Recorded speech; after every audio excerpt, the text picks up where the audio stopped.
Okay, I want to look at this equation. f of x equals 2 to the x. And I want to look at the average rate of change of this function. So in other words, the change in y over the change in x, which is we want to look at it evaluated at x equal 1, or approximately, at x equal 1 and at x equal 1.001.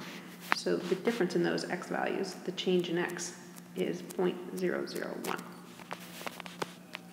Okay, so f at 1 minus f at 1.001, all divided by 0.001. So if you evaluate that on a calculator, you get approximately 1.38677. Okay. Now I want to do something a little bit different. I want to look at the average rate of change now divided by the function evaluated at the original x value. So I want to look at f at 1 minus f at 1.001 over 0.001, all divided by f at 1. Okay?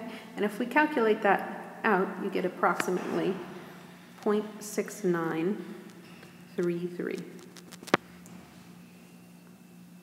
Okay, now that we've looked at the function f of x, which is equal to 2 to the x, at x equal 1 and at x equal 1.001, and calculated the average rate of change and also the average rate of change divided by the function evaluated at the original x value, I want to do the same thing, but now I want to look at it when x equals 2 and x equals 2.001.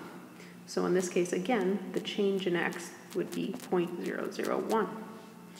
So f evaluated at 2.001 minus f evaluated at 2 divided by 0.001, all divided by f at 2. And that, if you calculate it on a calculator, you get also 0.6933. So interesting. We got the same answer at two different values that it was being evaluated at. The change in x happened to be the same. Now, why would that be? Let's look at what we were actually doing. We were looking at the change in the y value of the function divided by the change in x, all of that divided by the y value at a certain point. So together, this is the numerator here is the average rate of change of the function. And the denominator is the value, the y value originally.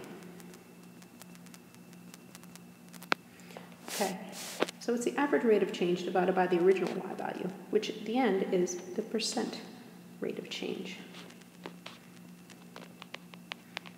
of y equals 2 to the x, or f of x equals 2 to the x.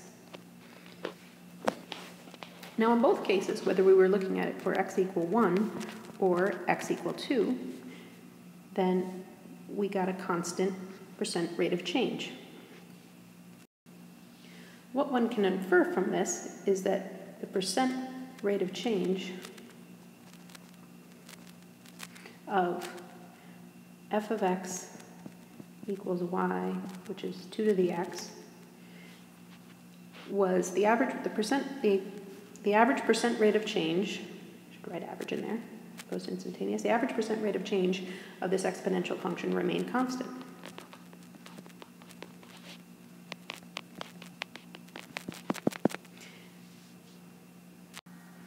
Okay, now I want you to do this. Look at y equals 2 to the x. Okay, same function, but now I want you to calculate ln of 2.